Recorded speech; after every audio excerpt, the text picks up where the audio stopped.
This video contains spoilers. It has been more than 2.5 years since Dying Light 2 came out and about a year since I last played it. Since then, there has been an overhaul of the brutality system, lots of quality of life improvements, and the addition of guns. All of these changes have made me want to revisit the game and see how much it has improved. The game was extremely fun when I last played it, but there were a few issues that I hope have been addressed. So let's start off by talking about the gameplay. Normally I would start by talking about the combat, but I think a better place to start with this game is the parkour. The parkour in Dying Light 2 is brilliant. It's extremely easy to control and you can climb basically everything.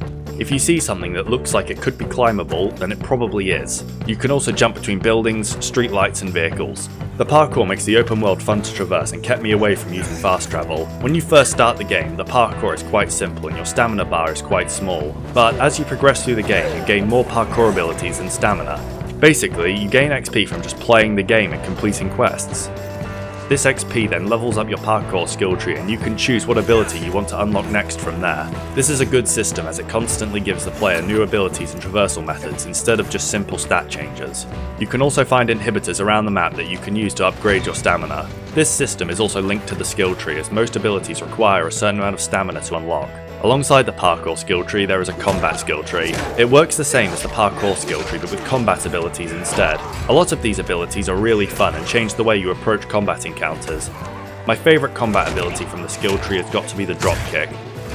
It feels extremely powerful and sends the enemies flying. The next thing I want to talk about is Villedor. The open world is amazing and is stunning to look at. The city is beautiful and is built for parkour. I never felt like I had nowhere to go and you can parkour over basically everything. The map is split into two areas and they are both great in their own ways. Old Villedor is basically a huge tutorial area. The buildings aren't too tall and it's built for more basic parkour maneuvers. The central loop on the other hand is made up of skyscrapers and is packed with things for you to use while parkouring around. The central loop is definitely more fun to play in than Old Villedor, but I believe that if the whole city was like the central loop then it would be too overwhelming for new players. The two locations also help with keeping the setting fresh and interesting. One thing that the open world gets wrong though is the interiors of most buildings. A lot of the interiors in the open world feel empty and all look the same. Luckily you don't spend too long inside these buildings as they are normally full of infected, and at night when the infected have gone, the darkness hides how boring the interiors are. Other than the interiors, I don't have any issues with the open world. How did I mess that up? I think it works well for this game and the parkour makes it fun to traverse. Next is the combat. The melee combat is extremely fun and is exactly what I want from a zombie game. The hits feel impactful and the animations are well made. When you stun an enemy, a skull icon appears and it lets you use a finishing move. These animations change depending on what weapon you are using and they are a great addition to the game.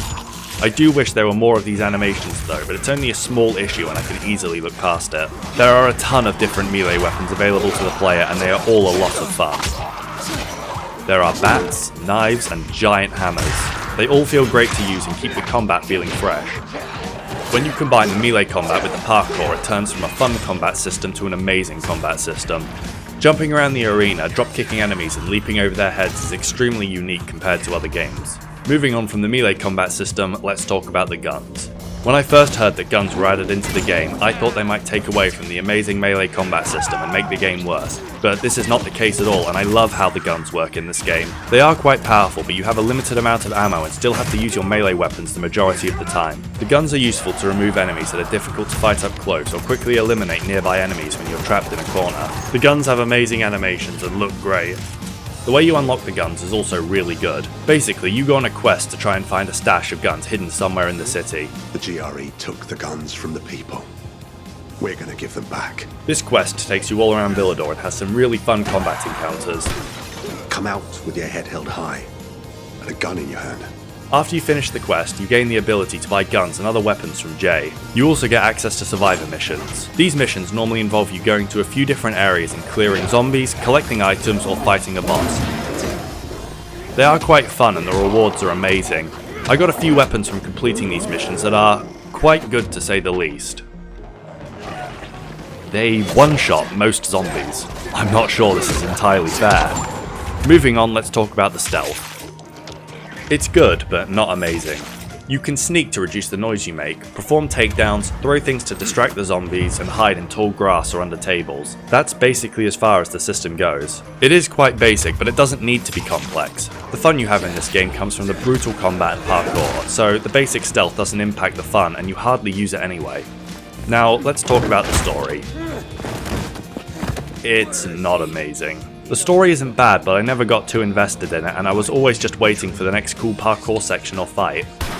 Not all the story missions are mediocre though. Some missions are amazing, like the windmill mission or when you're travelling to the central loop.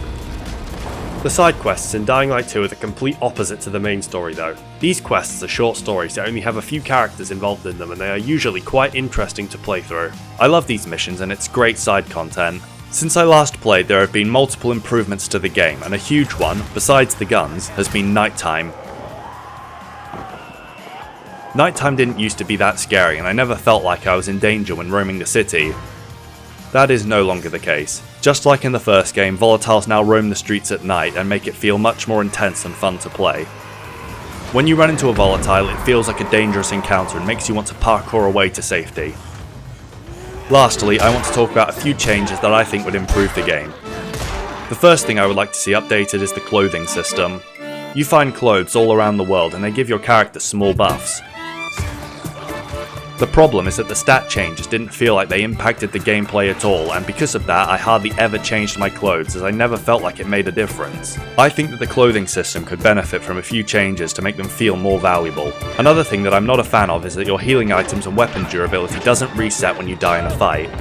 This criticism is directed at boss fights where you can't leave to go and get more healing items or repair your good weapon. I think that if you die in a boss fight, then your inventory should reset when you first entered the fight. This would make the boss fights feel much more fair and improve the game in general. Overall, I love Dying Light 2, and even though the story isn't the best and there are a few small issues, I think that the game is definitely worth playing and is an amazing experience. If you enjoyed the video, then please subscribe to the channel, and I will see you in the next one.